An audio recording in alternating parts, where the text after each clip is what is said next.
Salut les amis, j'espère que tout le monde va bien. On se retrouve aujourd'hui pour une nouvelle vidéo. On va démarrer avec les deux unes des quotidiens madrilènes. Le quotidien Marca, aujourd'hui qui consacre sa une au sacre de l'Athletic Bilbao. Hier face à Majorque, finale de Coupe du Roi, les Basques se sont imposés à l'issue de la séance des tirs au but sur le score de 4-2, donc sur la séance des tirs au but, un partout dans le temps réglementaire entre les Basques et les Mallorquins. L'Athletic qui remporte une nouvelle fois la Coupe du Roi et qui a un palmarès assez exceptionnel. On va le regarder dans quelques instants. Le palmarès incroyable des Basques en Coupe du Roi. On a une autre information qui concerne le Real sur cette une de Marca. C'est juste là. Vous voyez en haut là. El Dinamo Zagreb tienta a Modric en Marca. On va en parler dans quelques secondes. Dinamo Zagreb qui a tenté un joli coup de pub hier. On va regarder ça parce que c'est assez osé et c'est plutôt intelligent. Et puis on voit aussi juste en dessous El City asusta, Manchester City qui s'est imposé hier en Première Ligue du côté de Palace face à Crystal Palace sur un score de 4-2. Prochaine échéance donc pour les Citizens, ce déplacement mardi du côté du Bernabéu. On enchaîne les amis et on regarde la une cette fois-ci du quotidien AS.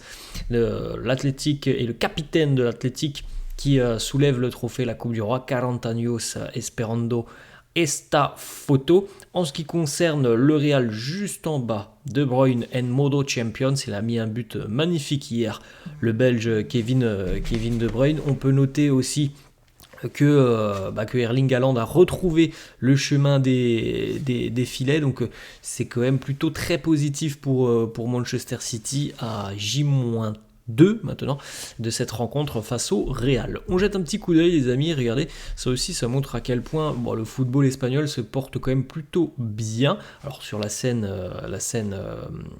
espagnole, on a 6 vainqueurs différents en Coupe du Roi sur les 6 dernières éditions. On n'a pas donc cette omniprésence du Barça ou du Real, et c'est plutôt évidemment une bonne chose pour les fans de foot en Espagne, parce qu'on a eu des années où le Barça ou le Real ne laissaient aucune miette. Là, sur les 6 dernières années, tout le monde a gagné, enfin tout le monde, 6 équipes différentes ont gagné. On retrouve Valence, on retrouve la Real Sociedad, le Barça, le Betis, le Real et donc l'Athletic Bilbao. On fait un petit point les amis sur le palmarès complet de la Coupe du Roi. Le Barça qui est le grand détenteur du nombre de Coupes du Roi remportées. Les Catalans en ont remporté pas moins de 31. L'Athletic se trouve donc en deuxième position.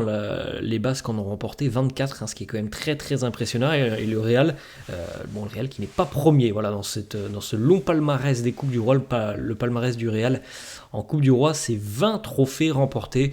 Suivent ensuite l'Atlético et le FC Valence. On enchaîne les amis avec le message de félicitations du Real pour les Basques de l'Athletic.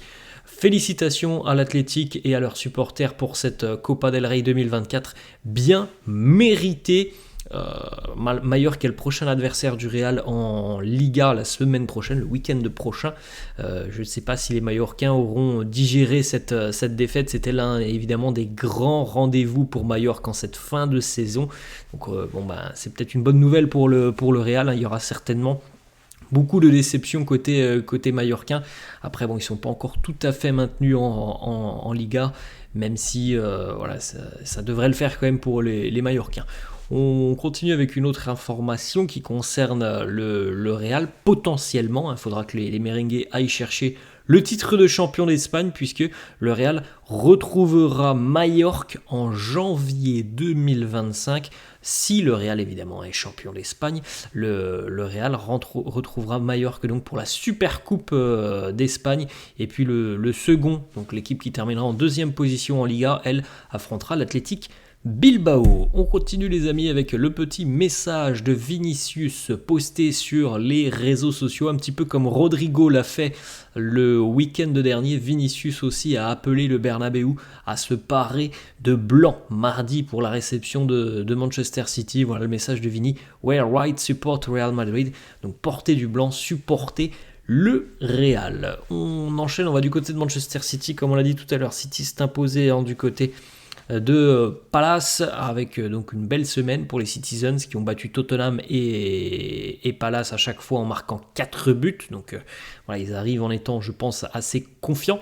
Josko Gvardiol a tout de même quitté ses coéquipiers hier un petit peu plus tôt que prévu. Il a été remplacé. Guardiola, à l'issue de la rencontre, a annoncé que Gvardiol avait été remplacé parce qu'il avait un petit problème. On verra s'il pourra être disponible mardi. Autre déclaration de Guardiola, donc à l'issue de cette rencontre face à Palace, il nous dit après ce match face à Palace, il y aura du temps, pas pour récupérer, mais pour se préparer. On a vu un petit peu des matchs du Real, je n'ai pas eu trop le temps de regarder le Real. Comme je l'ai déjà dit, on se bat pour la première ligue depuis des mois et des mois, donc il ne faut pas que l'on se laisse submerger par d'autres matchs, d'autres rencontres. Manchester City, comme l'a dit Pep, n'a pas eu l'opportunité de faire tourner sur ces deux matchs là cette semaine, alors que le Real, comme on le sait, a eu 10 jours de repos. Donc on espère que voilà, ça se verra sur le terrain mardi, et que les merengues, je l'espère, physiquement seront mieux que les Citizens.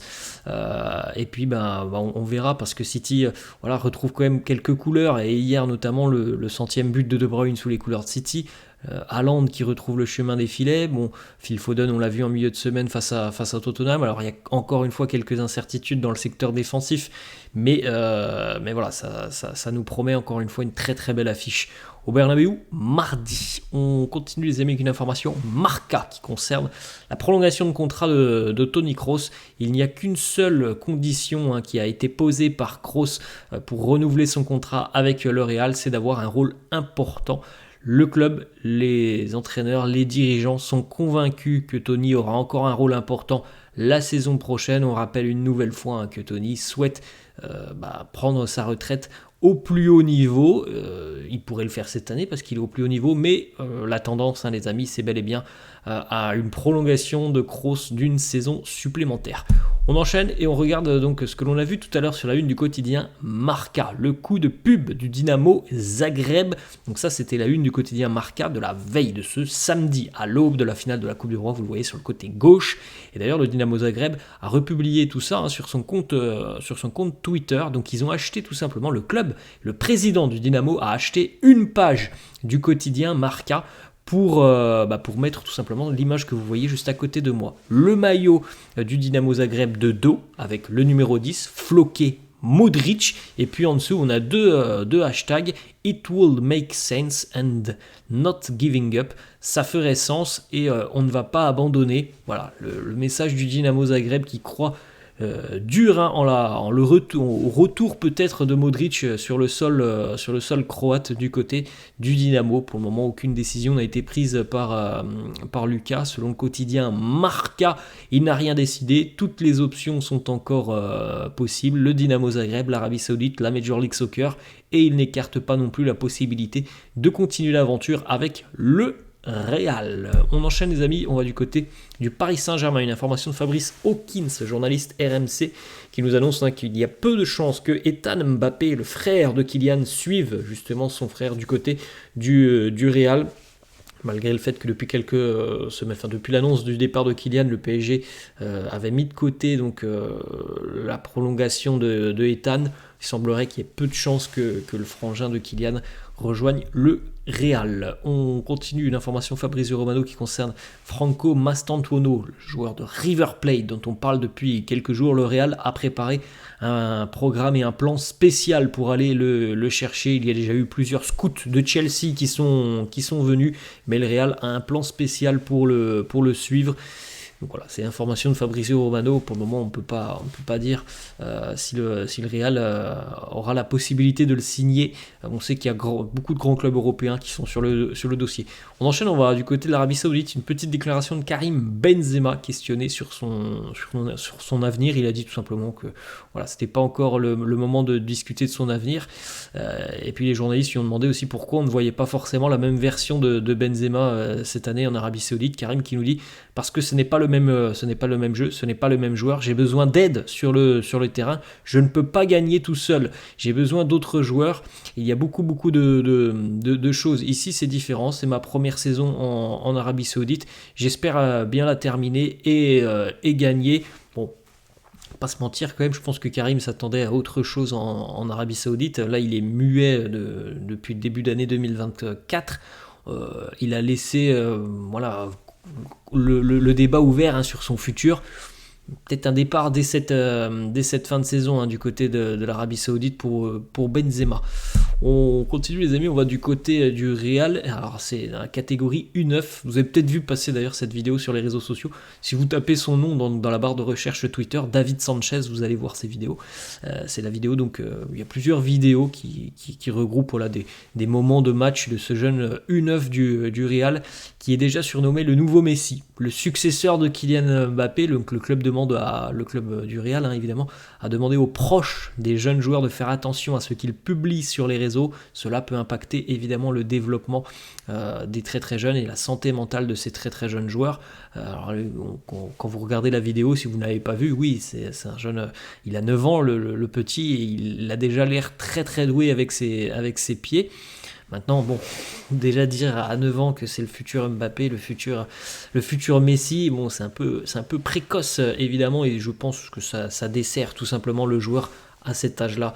Laissez-les jouer tranquillement sur le terrain. Bon, il a l'air très très doué.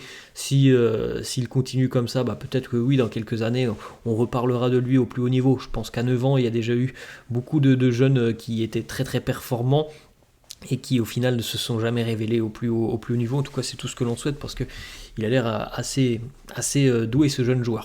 On continue les amis avec les célébrations. Jude Bellingham hein, qui transmet sa célébration, on la voit de plus en plus maintenant. La semaine dernière, le jeune fils de Marcelo, Liam, qui avait marqué et qui avait réalisé la célébration de Jude.